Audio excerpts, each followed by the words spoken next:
Hello, I'd just like to welcome everybody here tonight, back to MHBN's webinars. Tonight the topic is working together, working better to support families dealing with parental mental illness. We have a very talented panel tonight. We've got John Clark, who's a consumer. We've got Dr. Kate Howell, who's a GP. We've got Dr. Nick Karolenko, who's a psychiatrist. And we've got Professor Dorothy Scott, a social worker. I'm your facilitator, Michael Murray. I'm a GP from Townsville. And I'll first of all just briefly speak to our panel. John, you're from Tasmania? That's correct. What's the weather like down there? It's cold and windy and rainy. You poor fellow. It's okay. We've got spring to look forward to. Good. It must have taken you a lot of guts to write your presentation. I'd been doing a little bit of stuff with COPME earlier, and also doing some voluntary stuff with Beyond Blue. So I was more than happy for my story to be used tonight. Thank you very much, and we're very grateful to you. Kate, how are things down in Adelaide? Very good, thank you. Had a busy day. Yep. So busy day. Looking forward to the discussion tonight. Have you been consulting or teaching? I've been consulting all day. Okay, great. I've been one of your pupils in Townsville. I'm sure you remember when you gave that presentation on IBT, which we were very grateful for. Yes, I have Townsville I'm very fond of because I spent a couple of years there. I remember you saying that. Nick, how are things going in your end of the world in Sydney? Things going very well in Sydney. It's been unusually warm, so it's been really pleasant. Good. May I just ask you, when you finished medical school and did your health jobs, what made you do psychiatry? Look, I set out for general practice when I left medical school, and I became aware, that I was seeing lots of people in whom I thought, had psychosomatic problems or things like that, and I could identify them, but I had no idea what to do with them. And that led me through my general practice training to start doing some work in psychiatry and community psychiatry, and that became my pathway in. I then forgot to leave it and go back to general practice. Good. Thank you very much for sharing that with us. Dorothy, what's the weather like in your end of the world?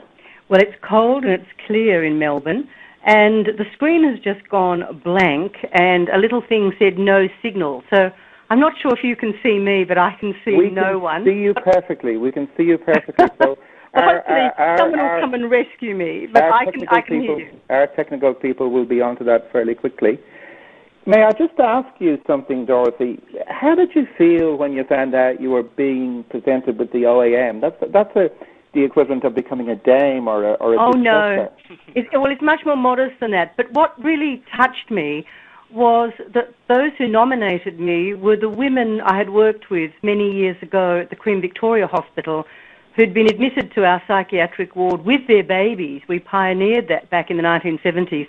And they told me they wrote letters from their heart to the Governor-General and nominated me. And I don't think perhaps, I don't think the Order of Australia is used to getting letters from the heart of women who had had such a serious transition into motherhood and were appreciative probably for me bringing them together, which led to them having a support group which has lasted for 35 years. So I feel very honoured by the fact that they were consumers of mental health services. That's a lovely story. Thank you very much for sharing it with us. I'll just go through the learning objectives tonight. At the end of the session, participants will be better equipped to recognise the key principles of intervention and the roles of different disciplines in assessing, treating, managing and supporting families dealing with parental mental illness. Also, to recognise the merits, challenges and opportunities in providing family-based collaborative care and support to enhance resilience in children dealing with parental mental illness. The format tonight will be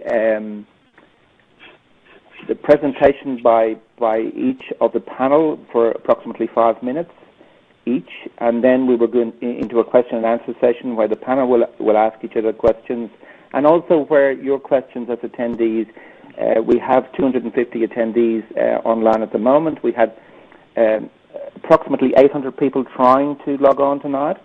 So we're very pleased to have all the attendees from all over Australia attending. We do realise that Kate has dropped out, and our technical people are chasing Kate up as we speak, but we can still hear Kate. Okay. So I'll just hand over to you, John, and you can start your presentation. Yeah, sure. So just a couple of statements, I guess, from the consumer perspective, and you've got that slide in front of you. Just looking at the prevalence of children living with one or more parents with a mental illness. There's been some various studies. I read a fantastic paper by Nick Kowalenko and Associates, and they quoted a number of studies, anywhere between 14 and 28% were various studies of children living with a parent with a mental illness, so roughly about 1 in 5. And the outcomes for those children were basically determined by a number of factors. So not just the parental mental illness, but also the other environmental factors around them, and then the risk factors related to the family, the social support, and the community. So I guess to me what that's saying is that even though a child might be living with a parent with a mental illness, if they've got the right supports in place and they've got the right context in the environment, then a lot of those outcomes can be good ones.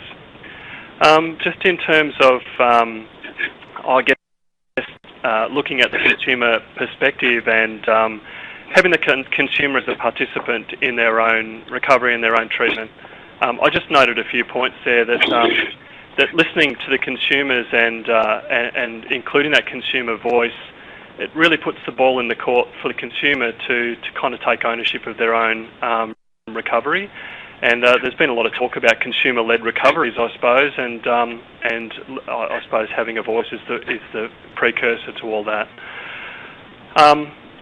Clinicians can tend to have an adverse effect of making consumers somewhat passive if they kind of take charge and dictate the terms of the treatment, I suppose. So sharing a decision-making gives consumers agency. It helps them become experts on themselves. I suppose everyone who's logged in tonight is an expert in their field, but nobody can become an expert on a consumer but them. And also in a lot of treatment teams, the treatment seems to be quite fragmented. So consumers can tend to be going and seeing a GP or seeing a psychiatrist or psychologist, and they are the common thread between those treatment teams. So the more they understand, the more voice they have, they can carry those messages between those clinicians. And finally, consumers need to be heard because we need to be able to take the forgotten ones, and so the forgotten with people expect much higher prevalence of medication use and mental illness or risk of mental illness among carers, and so they are consumers too, in effect. So I guess we're hitting on that tonight. So that's it from me, Michael. Oh, thank you very much, John. That was a really, really good presentation, very clear, very lucid, and very informative. Thank you very much. Kate, we'll just move on to you for your perspective, from your perspective as a GP. No problems. I've just come back online. I know you can hear me, so you might like to move the slides for me. No worries, I'll do that for you. You just tell me when you need them moved. Okay. So first of all, I think most people would be aware that GPs are still often the first point of contact for individuals concerned about their mood or mental health, or for their families or carers as well. And these days it's not unusual for a patient to come in and to say that they have looked at the Beyond Blue website and perhaps done a test, as John had done, and they've often got an inkling themselves that perhaps their mood is depressed or there's some other issue. But fundamental, really, at the outset is making that connection with the person, because it takes a lot of courage to actually come in and say, I'm struggling. And so, John mentioned that sense of shame in his story a couple of times. So it's really important to put the person at ease and to really listen and pay attention in that first consultation and to build that therapeutic relationship. Can you move the slide? Thanks, Michael. So the assessment really begins from that first moment that we start interacting with John, and involves getting the story, gathering all the information, hearing the story. You do want to be mindful of doing a mental state examination during that consult and risk assessment, and to do an examination and to order any investigations that might be needed, because sometimes physical problems, health problems, will present with anxiety or depression. Now, a lot of GP consults are 10 to 15 minutes, and so that's an awful lot to achieve in a short consult. So to properly assess John or another person presenting in a similar way, it will be necessary to, I guess, to target some of the key issues and to make that connection and to get them back as soon as possible for a longer consultation to complete the assessment. And so safety is one thing that somehow you have to weave in there and ensure that he is safe until the next consultation, or to put some safeguards in place. Could I have the next slide? Right from the start, we can begin with psychoeducation, and I'm sure a lot of people have had that experience. When they see the doctor, they leave and they've forgotten quite a few things. So, we just need to feed information gently and steadily. And I think right from the start we can convey a sense of, first it did take courage to come in, and but also a sense of hope or reassurance. That's probably top of the list from a patient's perspective, that they want to know that things can improve. And as we go along, we can feed information around other agencies or people to contact if there is a crisis, or other resources that might be useful. Thanks, Michael. Overall, when we hear the story, which may take a number of appointments, what we're trying to do is pull together some understanding of the broad contributors to the presentation. So what are the biopsychosocial, spiritual factors that have been involved? And together with the patient, we can then try and identify, what are the key issues that the person's struggling with, what do they want to work on, and prioritise them. If their main issue is they've got exams in 6 weeks, that's going to be top of the list for them, or if they've got a work project that has to be finished, that might be their main priority, rather than our concern about mood or alcohol or whatever it is. So together we have to identify some goals and a plan of action. Thanks, Michael. Often it's easier to start with the more behavioural aspects of treatment, so addressing lifestyle factors such as sleep, eating healthily, engaging in some exercise if possible, even if it's a 5-minute walk once a week to begin with. Looking at stress management, and John certainly felt very stressed with work and a range of other factors. Other lifestyle factors that may be addressed along the way are things like work-life balance or any drug and alcohol issues. And prior to being a doctor, I was actually an occupational therapist, so hello to all the OTs out there. And I picked up in John's story that he really enjoyed fishing and motorbike riding. And so hearing that, we can encourage him to engage in those sorts of activities early on if possible, because they give him some pleasure and they mean something to him. Next slide, Michael. Management, potentially psychosocial approaches and or medication, and the GP may well be involved in prescribing and monitoring medication, and may also refer to a psychiatrist for assistance in that, and they may well be involved in providing support and counselling depending on their experience. I noticed John was prescribed an SSRI by the GP. Some GPs have undertaken additional training, so they may have some competencies in the areas of problem solving, relaxation, CBT, etc. And then there's another group of GPs who've perhaps made mental health their main interest and done a range of postgraduate courses. Thanks, Michael. We may refer to a psychologist or another mental health professional for further assessment and psychological therapies. And it's important for GPs to have a good understanding of what everyone does and who they can refer to in the local area. With John's history of trauma and the suicidality issues, I'd be wanting the opinion of a consultant psychiatrist as well. And central to his recovery will be assisting him, whoever's involved in his care, managing the range of emotions he's experiencing and rebuilding his sense of self and his strengths. Thanks, Michael.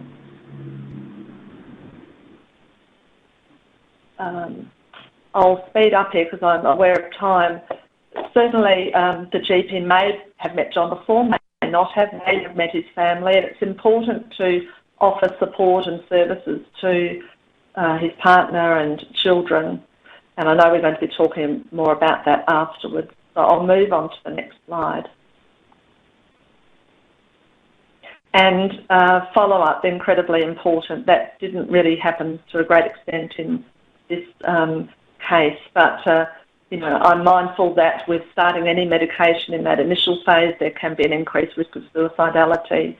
Often we have to adjust dosage, and also ongoing follow-up. A lot of people will feel a bit better and decide to stop treatment, whether that's medication or seeing a psychologist. And we need to put in place a good relapse prevention plan as time goes on. Thank you, Michael. Thank you very much, Kate. Nick, we'll just move on to your presentation now, thanks. Okay, thank you.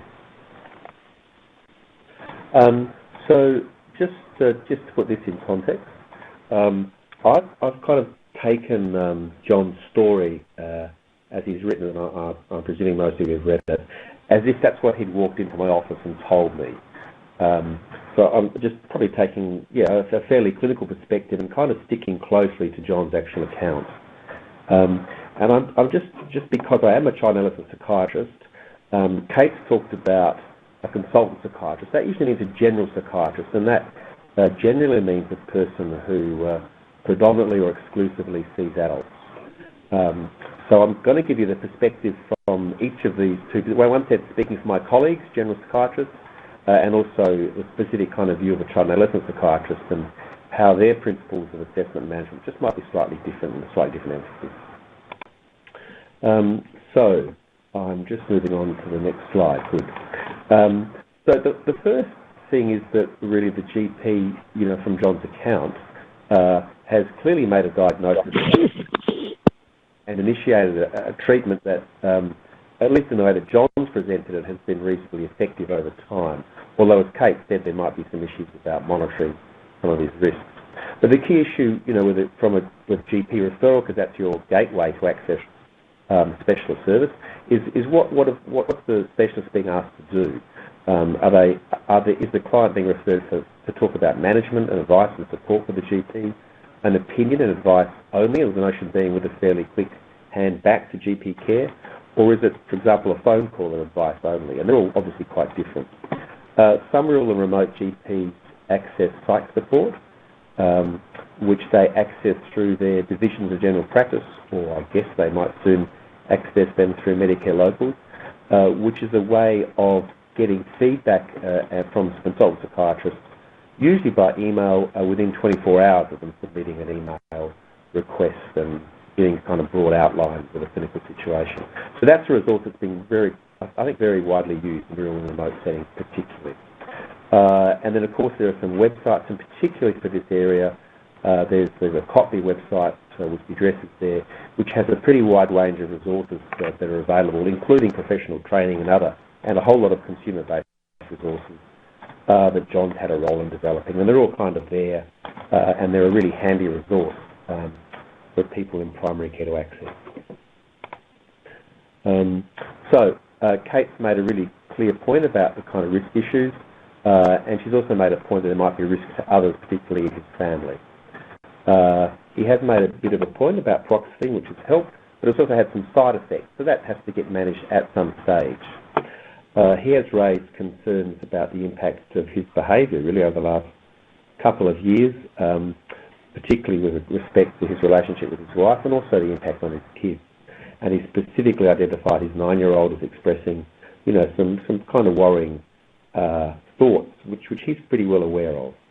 And just like Kate, after the first session or two with him, with his consent, I'd want to give him a rationale about why I'd want to involve his wife and see her as part of an assessment kind of process. Then I just wanted to... Kate's made a good point about how important it is to establish, a therapeutic alliance, a way of talking with John as a person.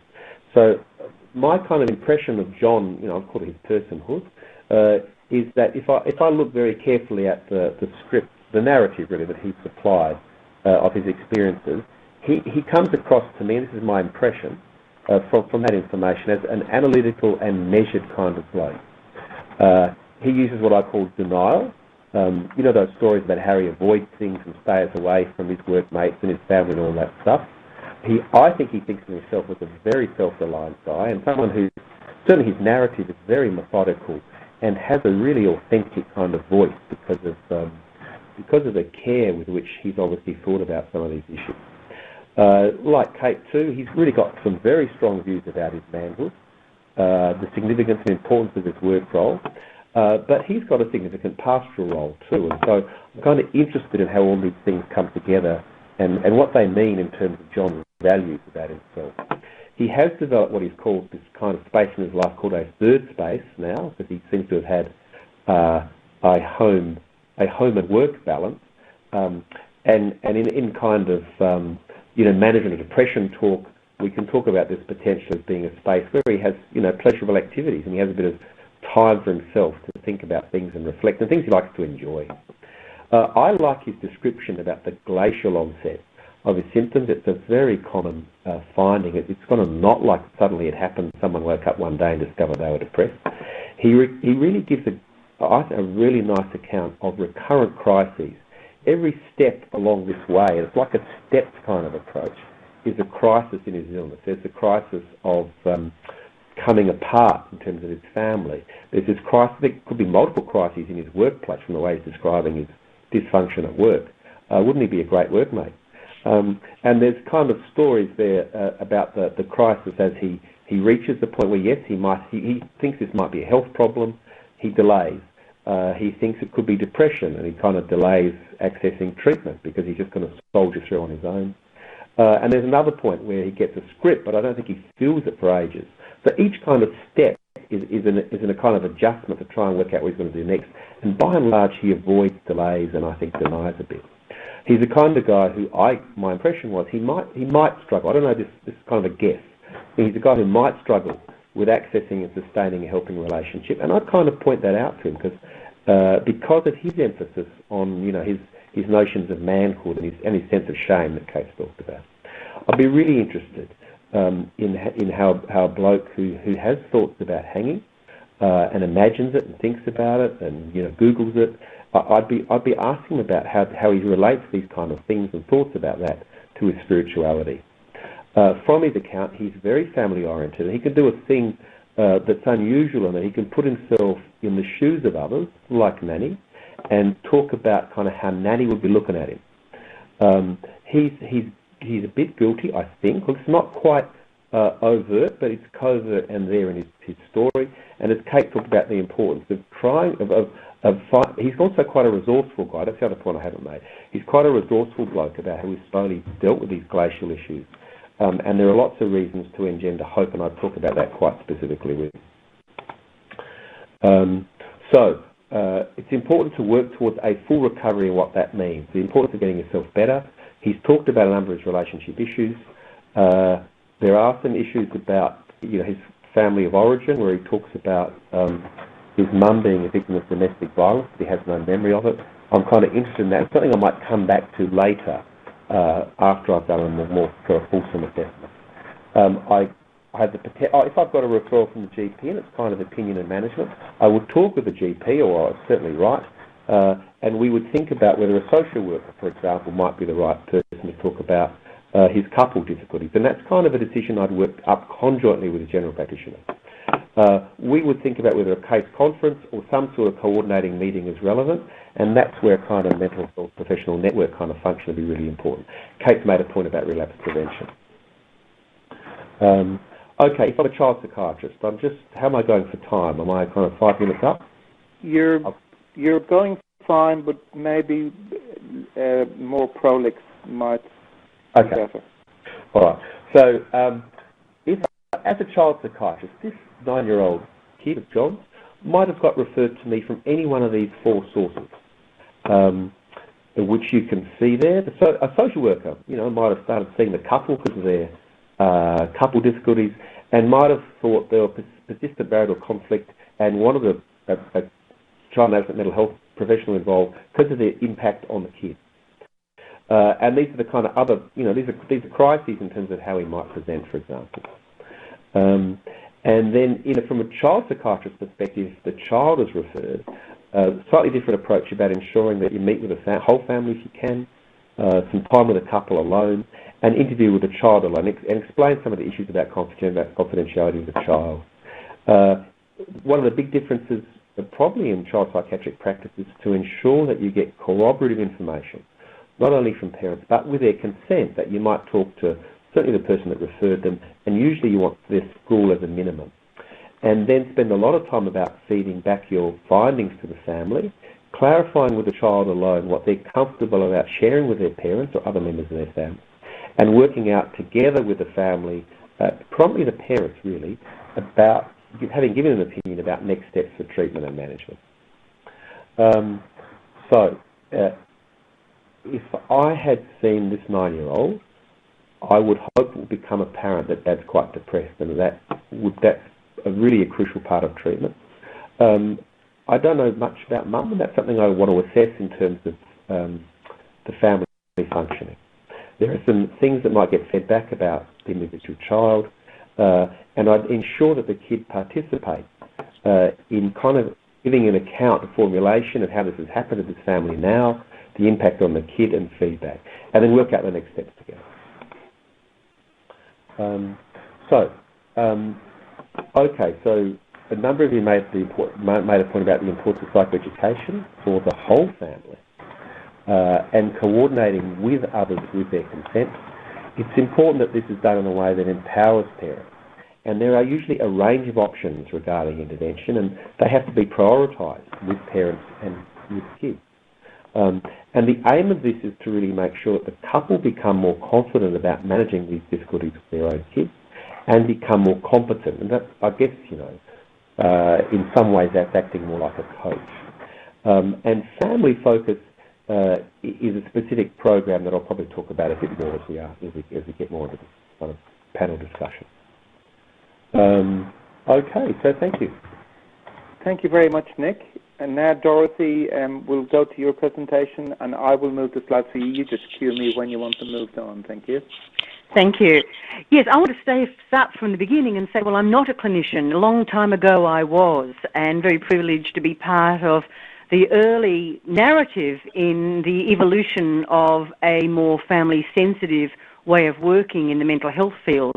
But there are many people here with us this evening who are far more skilled than I in how on a day-to-day basis to put that into practice. And I'm particularly mindful we have Dr. Vicky Cowling, a psychologist and social worker with us this evening, who has really in the last 2 decades helped the whole field of mental health move to a much more child and family inclusive way of working. So many, many years ago, right back in the 1970s, let's start with an historical context. Some of us were working, myself included, to move from focusing on the mental state of the individual client to looking at the relationship, and this was particularly so with mother-infant relationships. And I've used there in the next slide, or perhaps it should have been with that slide, the logo of the Women's and Children's Hospital in Adelaide, because that captures so nicely how you can see mother and infant simultaneously. But we basically ignored fathers, and we basically ignored children other than infants.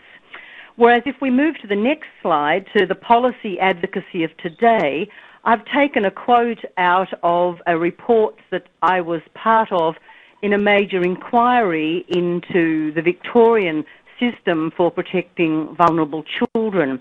And you can see there that what we've said to this state government, and similar things have been said to other state governments, that we really need for adult specialist services, that's mental health, alcohol and drug, problem gambling, family violence, it could go on and on. Those services really need to look at themselves in terms of their family-sensitive practice and really how are the needs of sometimes very vulnerable children of the adult clients identified and responded to.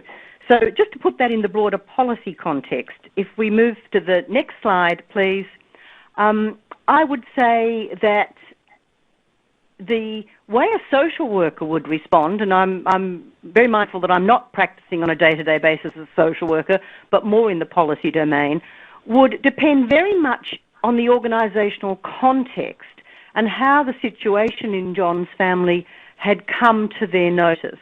So the social worker could be a mental health social worker in private practice and be linked into working with local GPs. The social worker could be an adult mental health service or a child and adolescent mental health service and be part of a team. A social worker could be in a relationship counselling service dealing with marital conflict. A social worker could be in an employee assistance program in John's workplace, for example.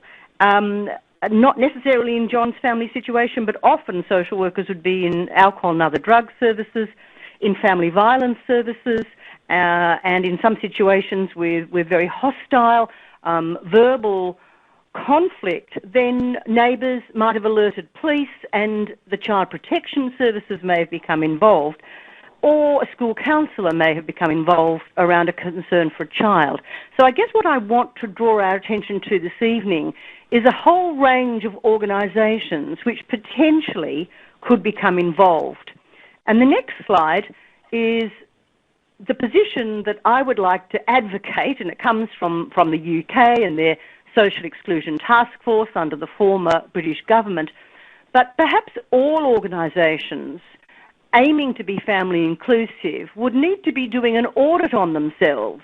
Are they always a no wrong door? That is, can they link up services, no matter who comes through their door, to the sort of service the family might need? How do they look at the whole family? Seeing their adult clients as parents and thinking about the children. How do they build on strengths? And how do they individually tailor their response to that family's needs?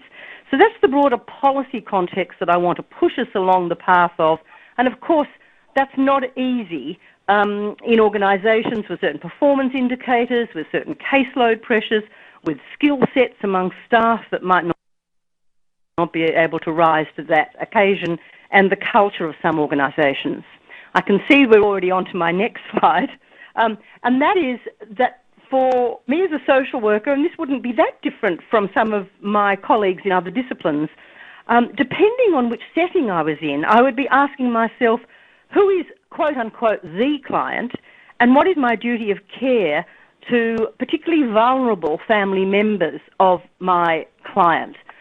So depending on where you sit in the service system, how do I hold in mind the needs and the risks that might be associated with other family members flowing from the needs of the primary client, which of course in some settings would be a child, in other settings may well be the parent with a mental health problem.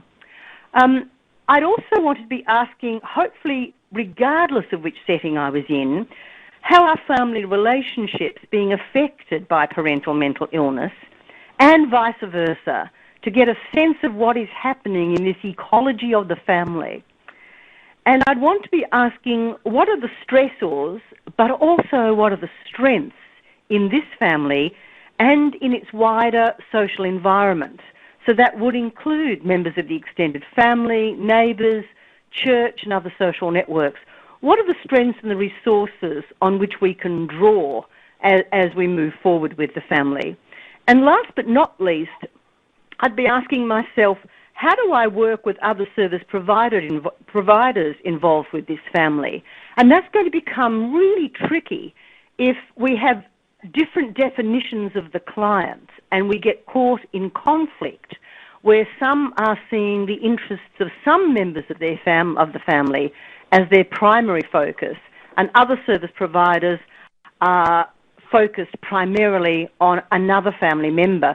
So in some situations, there is a real potential for tensions across professions and organisations in relation to one family. In the last slide, and I don't want to spend too much time on this because I know we want to move on, but I've just put a list there of the types of challenges we often have to overcome to work together in a family-centred way. There may well be interorganisational dynamics of gatekeeping and poison ball, trying to push families onto another service. We may well have very narrowly focused services because of the funding models. We may have within our organisation, at that interorganisational level, a culture which is not conducive to collaboration, which may even need another organisation to be the common enemy to hold us together in our own organisational teams. We may well have interprofessional rivalries and tensions and turf wars and hierarchies that get in the way of client-centred practice. There'll always be interpersonal issues, and so how do we make the wheels go round as we're communicating and working together? How are we mindful of the complex privacy issues in sharing information? And last but not least, the potential at an intrapsychic level for us to become caught in conflicts with one another where we are displacing hostility, where we're projecting a level of responsibility on others which is unrealistic, particularly in high anxiety situations where there's the risk of self-harm or there's the risk of violence in the family or harm to children. So I just want to take us to a broader level, I think, beyond perhaps John's specific situation, to some of the common challenges. And that was my last slide. Thank you. Thank you very much, Dorothy. Well, we've come through the four presentations. We've come from John through the general practice point of view, onto the psychiatrist point of view, and then onto a much more systemic point of view from our social worker. We'll now move to the part of the webinar where the panel will ask each other questions, and attendees are also invited to posit questions in the text box, and I will try and field those through to the panel. Now, let's just move to this GP in this case. Nick, I believe you had a question that you wanted to ask Kate about best practice. Hello, yes, thank you. I was just going to ask Kate, do you think John's GP provided best practice treatment and care, Kate? My answer is no, and I think from what I said earlier that potentially the GP can have a significant involvement and do a thorough assessment and be involved in the management at all stages and provide good follow-up, appropriate medication, be involved in referring to appropriate people, be involved in providing the psychological input as well. So I was very disappointed, as John probably was, to get a sense that he had one appointment, medication was prescribed initially at that appointment, and that there was very little else. There was that other phone call, but I think what I outlined was more a best model of care rather than what was provided. Thanks very much, Kate. John, did you have any comments on that?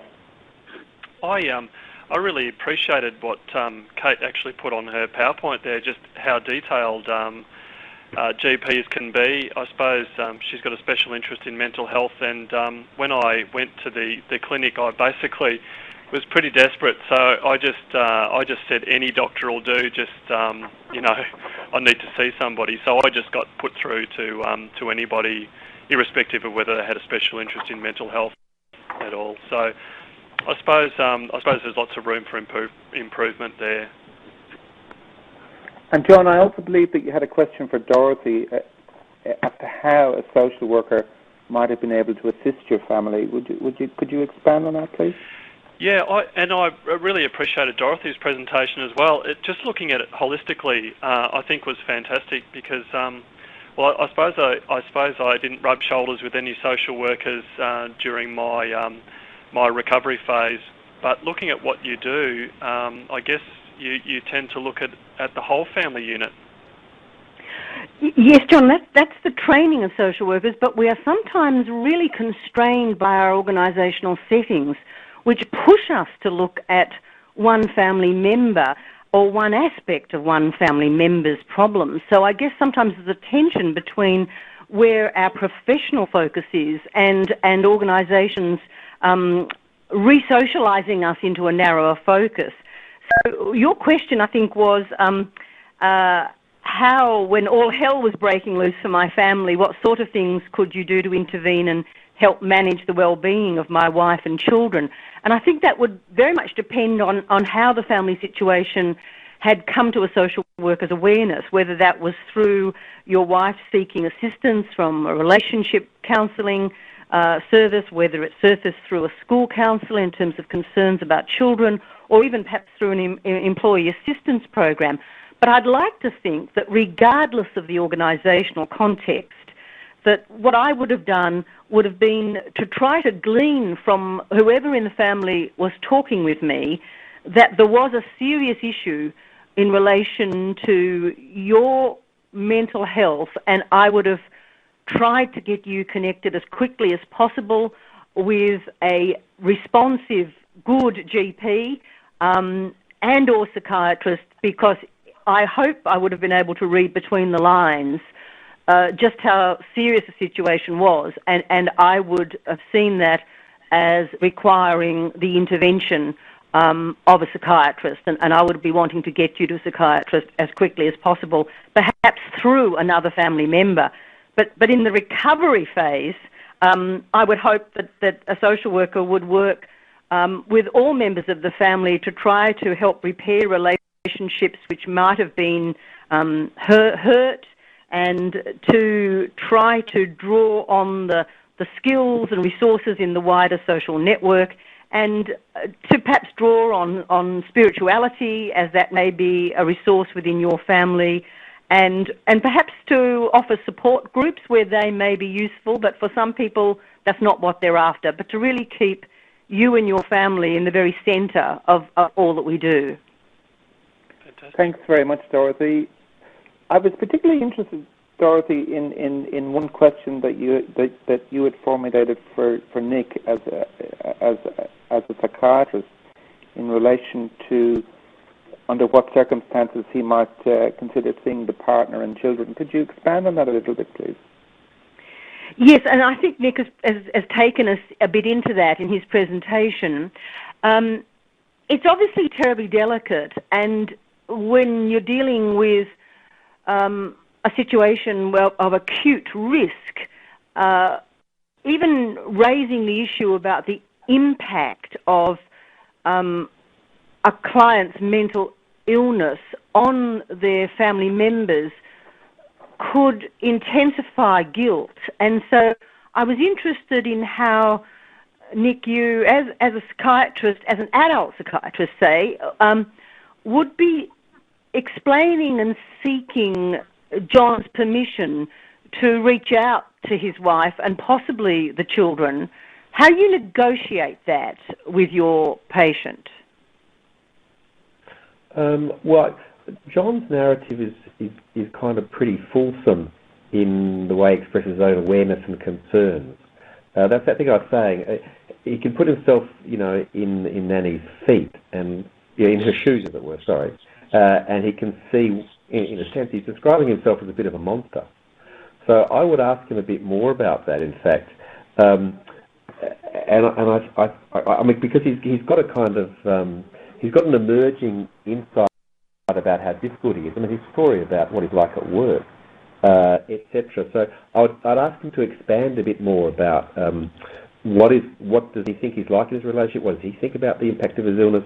In one sense, I guess I'd be being a bit merciless with him, because he certainly has a degree of guilt, but he also has a kind of core of authenticity about his story, and I've kind of got the sense he's a resourceful guy. I take your point, there might be certain sensitivities, and they are things that would come over time, but what I would do very early on, and probably towards the end of my first assessment of him, is ask him about if it's okay if I meet with him and his partner together, because I think he's talked about the importance of his partner. He's talked a bit about how his illness has made him behave like a monster towards her, and he's talked about the kind of risk of them separating. There's a whole lot, and the sense of a real crisis in his relationship. I would talk to him frankly about him having an illness, about it being a serious illness, and people with serious illnesses, need people close to them to help them out a lot. So there's kind of those kind of things that I would talk to him about. And it's important to know just what his thinking is about this, how far along the line he is along, this kind of pathway of worrying about these things. And the long run is, it's critical to get someone who he confides in, and the impression, I'm going to ask him specifically, who in your life is your confidant? My hunch is he might say Nanny, he might not. And that's the person I first want to rope in to kind of join him in this journey, because it's also going to assist him deal with this stuff about avoidance and his problems about accessing care and staying in care. I want someone that he trusts to come along, to start this ride off, and to come along with him. Thanks very much, Nick. Sharon Young, one of our attendees, has questioned, but we haven't really talked all that much about psychology tonight. Kate, would you like to just talk about some of the strategies that you might that some of your psychological colleagues might be looking at? Sorry, Michael, can you just repeat that question? We haven't spoken much about psychology tonight. Yes. Would you be comfortable discussing how some of your psychological colleagues might approach this case? Yes, for sure. And the reason I can talk from that perspective is I work in a multidisciplinary practice, so we have a team-based approach, and with several psychologists and half a dozen psychologists and a couple of mental health social workers and a mental health nurse and so on, and visiting psychiatrists. So I work with them every day, and often we'll work in collaboration, and often when I'm referring to one of the psychologists, I'm thinking, does their expertise match what this person needs? Are they going to be able to relate well to the psychologist as well, personality-wise?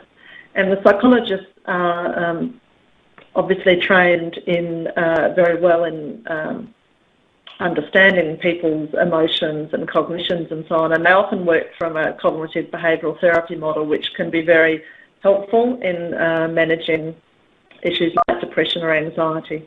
But a number of them are trained in other areas too, like acceptance commitment therapy or narrative therapy, and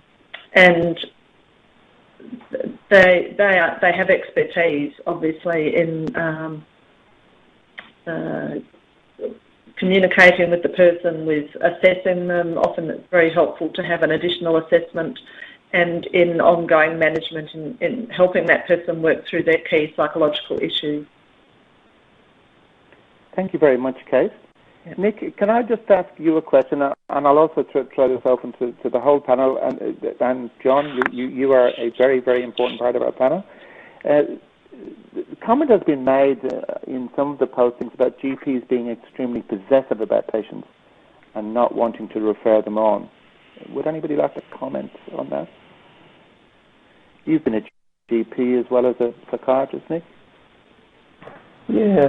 Look, it's not my experience. I mean, there may well be some GPs like that, I suppose, because there's an incredible wide variety of GP practices.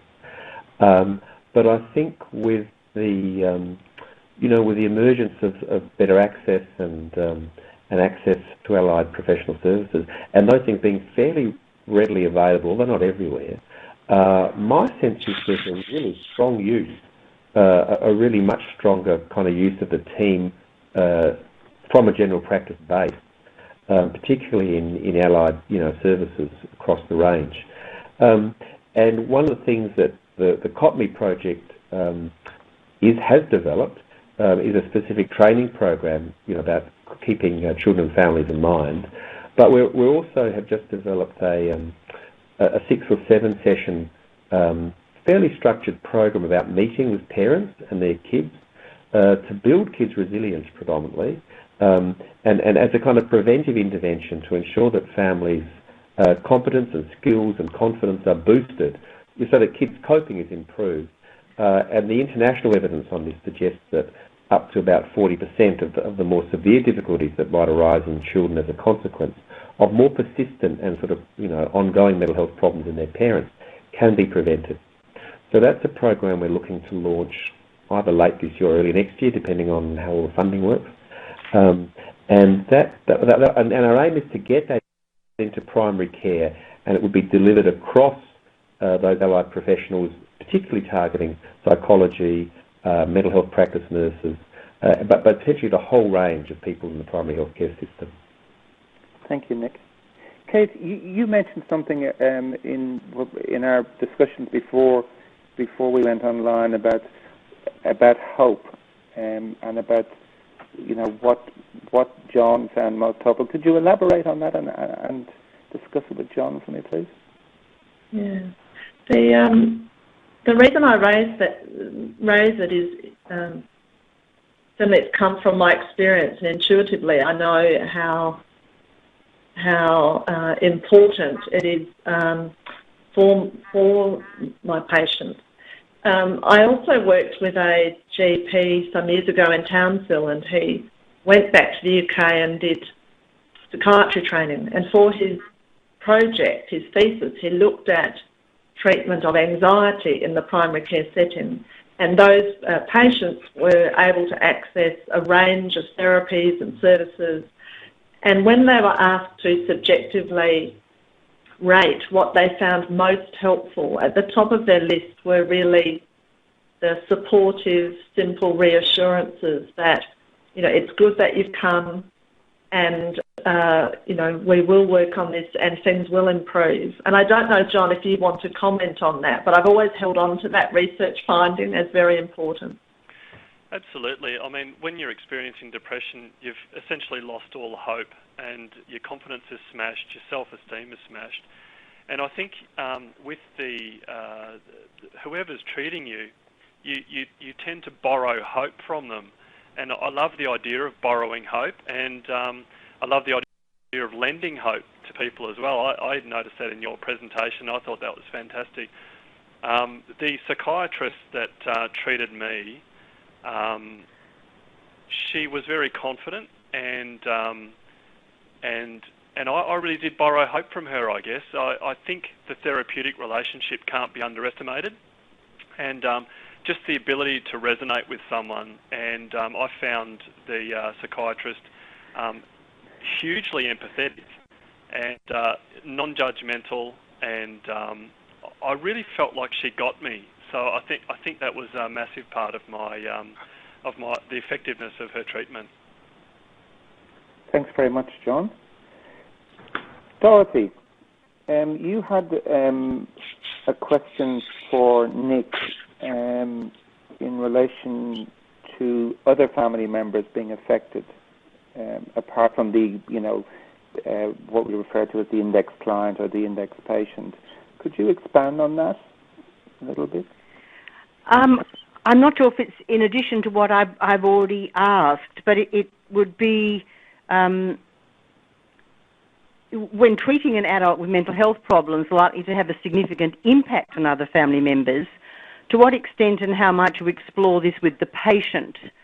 And I guess I was particularly concerned about the very high level of intense hostility which John has described to us. And when that starts to become a situation where is the risk for violence and the witnessing of violence, and particularly with someone who's acutely unwell. I'm interested before, Nick, that you were adopting a fairly challenging and probing approach. You really could see John's strengths and capacity to cope with that. But if I were to say, let's imagine the situation did have elements of real risk to the safety of others, how do you manage that with someone who's acutely unwell? Yeah, I guess that's what I kind of frame that is that I've worked off John's narrative, and he's telling us in one sense he's 2 years down the track in his story. So it's a really different stage, or phase of his recovery, I think. And in one sense, I think you're coming back to an earlier phase. Yes. That initial presentation when the risk issues, were probably at their height. Although that's something I would ask him about. Is this when things have been worse, or they were a couple of months ago, or those kind of questions sometimes are important to establish. John, interestingly enough, talks a lot about anger, frustration, irritation, that sense of being about to explode. I would ask him about exploding, and when he last exploded. He talks about the explosions between him and Nanny and the impact on the kids in the back of the car. I'd ask him a few questions. Have you lost it? What's it like? What do you do when you lose it? I'd get to what I ask him. Have you hit your kids? He talks about the demand. Have you hit them? Do you feel you lost control when you hit them? Has it happened with your wife? I'd go through the kind of, in the same way I'd ask the question about suicidal risk and ask him about, he's had plans about, fantasising about hanging. I'd have to ask him about it. He organised, he planned to do this. Has he got a rope? He's got rope in mind. Has he got stuff in his shed? I kind of have to go through with very clear stuff about clarifying his risk, not only to himself, but his risk to his kids and his wife. And he's 2 years down the track, he'd be telling me. At the acute phase, I have to be, as you've really pointed out, I'd still be asking him, but I'd really have to make a judgment about his responses. Because I'd have to judge if he's kind of protecting himself, he may not trust me yet. There's all those kind of issues. They're the kind of things I'd be concerned about. I guess it's another reason why I talked about very early on, with a guy like him, probably after the first or second assessment, I'd be asking about seeing his wife, and that's some of the things I want to also talk about with her. Could I just ask whether you'd be wanting to see his wife individually or see them conjointly? Yeah, I would start off conjointly because I want John to be there and hear what's going on, and then I'd come up with a rationale about why I might want to see her alone, and then that kind of provides a different space. Thank you. We're just unfortunately we're again just running out of time a little bit. There is one question that was asked frequently, and that was I'll address it to you, Kate. How would you, as a GP, manage the side effects of the medications that John was put on? Because this is happening every day in general practice. People, young males are being started on medications and are having sexual side effects. How would you manage those? Yeah. John had the sexual side effects and also had a sense of emotional, not having the lows so much, but not having good, some good feelings as well, a bit numb, a bit neutral. There were two sort of side effects. It's important to discuss potential side effects first of all, and I think with all patients, you need to talk about the potential effect on sexual function. And there are some antidepressants, if you're going to, if you need to go down that path, when there's severe depression, that are potential, that have less troublesome side effects in terms of sexual functioning. So sometimes, choice of antidepressant, you have to look at, what you think potential problems might be and really cut them off at the pass and make an appropriate choice of drug. Information is important. And the other thing to be mindful of, and this is why follow-up is so important as well, is, everyone's individual and how they respond to a medication will be quite individual. In the same way as everyone's depression and story is, it's very different. And so sometimes we don't get the right medication first off. Sometimes we need to change medication. Sometimes we just need to work with the dosage And so that side effect of mood being a bit sort of numb, it might be relate to dose, or it might be that the medication isn't quite the right one. So sometimes we, watch for a while, because medications take a while to fully take effect, and take a considered approach. And sometimes we seek opinion. I'm lucky having visiting psychiatrists that I can actually email them or catch them in the corridor and have a chat. Thanks very much, Kate. Now, unfortunately, we're coming fairly close to the end of this webinar. I'm going to ask each member of the panel to spend 2 minutes just in summation, summing up their thoughts and also the thoughts of others they've heard tonight, and also the thoughts from our attendees that you've seen in the text box. Dorothy, may I ask you to begin, please? Yes, I'm very excited that we're at this stage in the journey toward family-sensitive practice in the field of mental health. I would really like us to look at the way supervision, clinical supervision, is supporting mental health practitioners to work in this more holistic way and be mindful of a whole family's needs. I'd also, of course, wanting to take it up again at a higher level to ensure that our organisations and the way they're funded, the performance indicators, the policy framework in which many organisations are operating actually give a mandate and give resources for family-centred work. And I'm particularly mindful that in rural and remote communities we don't have the resources available, such as the wonderful clinical context in which Kate works, and that many of our colleagues do not have a multidisciplinary team around them to support them. So I'm really thinking about the long way we've still got to go on this journey, but also how far we've come. Thank you, Dorothy. That was a very, very good summation. Nick, may I ask you to sum up, please? Yes, certainly. One of the points, I think, just the complexity, of family-focused practice. Dorothy's made a point about the kind of overview and the kind of macro issues, but also just, the family. There's people who could present. The 9-year-old could present. There's John himself, obviously. And there's a kind of, I guess Dorothy made the point, about employee systems program. There's 100 places John could present with his difficulties, and they all need to roughly head in the same direction, which is towards identifying his difficulties and then working out as part of his recovery how he's going to recover his relationships and those sorts of issues.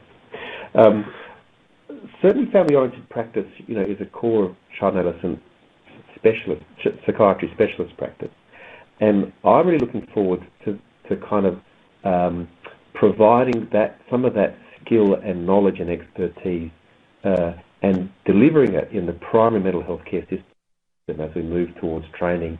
And we'll be offering some supervision of family focus as it begins to be rolled out and disseminated really across the nation. So I think that's going to make it accessible to those 1 in 5 kids who live in families where their parents have a mental illness. And I'm really looking forward to that.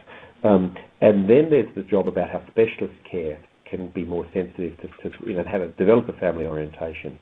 And we've been looking at the COPME project, issues like how do we make family-friendly inpatient settings, for example, so that kids can see their parents while they're inpatient, those sorts of issues. And then I think the kind of corollary of part of what Dorothy is saying is that Medicare locals need to make these aspects about family sensitive aspects of care key priorities. And there's few developments in primary care and in specialist care that need to kind of be leveraged with Medicare locals, where as we develop more local control of health service delivery, consumers like John need to be there, letting people know about the importance of this area. Thanks very much, Nick. And Dorothy, and as a board member of my local Medicare local, I will be bringing that to the next board meeting. Thank you very much. But it's nice to hear that you guys at a higher level are working on it as well. Kate, could I ask you to sum up, please? Well, I've found the discussion really interesting tonight, and I'm seeing a lot of messages thanking John, and I think that's really important for sharing. And it certainly, your story has highlighted the need for a message. I do a lot of training with GPs and other health professionals. I'm just going to keep that message going out there that, the sort of coming in and having one appointment and then the person disappearing is just not appropriate.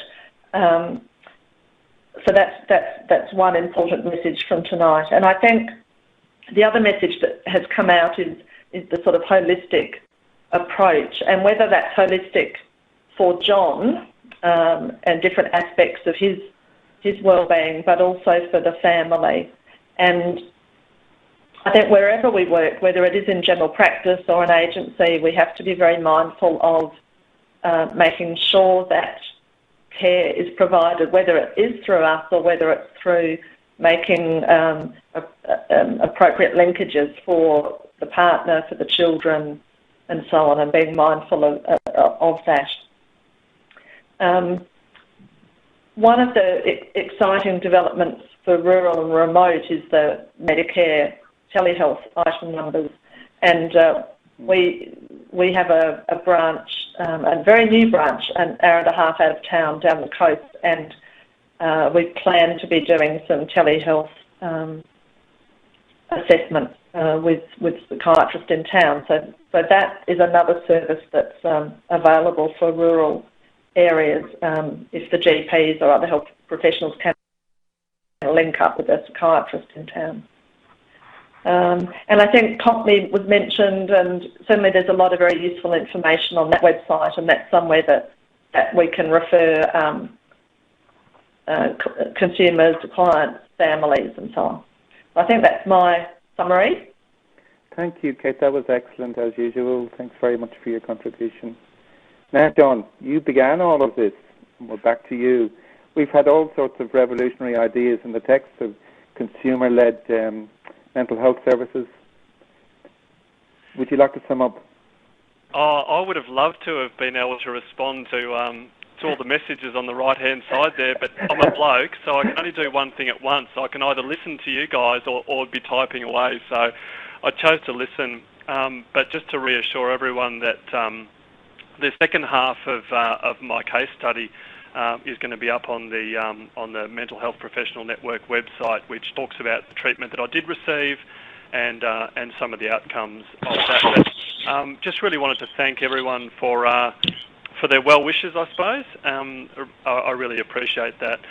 Some of the issues, I think, for me were around the whole masculinity thing. I guess I just did the typical bloke thing of just harden up and stick it out, work harder, just knuckle down and get over it. And I think these are some of the deep-rooted things that we need to talk about when treating blokes. And I understand tonight's webinar isn't about treating men; it's about multidisciplinary teams and family interventions. But just to sow some seeds, I think masculinity, our sense of masculinity or our narrative about our masculinity can be a real inhibitor to seeking help, getting help, understanding our emotions, understanding what's happening inside of us, being able to talk about it, having an emotional vocabulary, all of those things all conspired against me, I guess. Probably just to let you know why I do what I do at the moment is I'm really just passionate about guys not killing themselves and about guys getting help and not blowing up their families and blowing up their partners and spouses and children like I did. And so the more I talk about it, I guess, the more the message gets out there, and hopefully it inspires guys to get help when they need it. I've been really encouraged just listening to all of the panel tonight. There was a comment on the right-hand side. I don't know who made it, but it said, everyone should talk to everyone. And that kind of encapsulates the whole idea of a multidisciplinary team, everyone talking to everyone. But I guess what we've talked about tonight is the best-case scenario, and it's just been fantastic to hear everyone's perspective, from the psychiatrist/psychologist, Nick, you can have two hats, social worker, GP, and the consumer voice as well, and to put all of that together, wouldn't there be amazing outcomes in the field of mental health? So I've been really inspired tonight. What we've talked about tonight is the best case scenario, but I think everyone who's logged in and been part of the webinar can all take small steps towards creating this, I suppose, in their own backyard. So thanks. Thank you very much, John. I could not have summed up any better than you have, really, and we're rapidly running out of time. I will not be facilitating for the next three months. I will be a poor pilgrim on the Camino for the next 2 or 3 months, so I'm heading off to Europe shortly. So, but I will be thinking about you all and about all the attendees and thinking about MHPN and the great work that it does for mental health throughout Australia. I feel very privileged to have been allowed to facilitate this session. Thank you very much, everybody, and good night. Good night. Thank you. Good night. Good night. Yeah.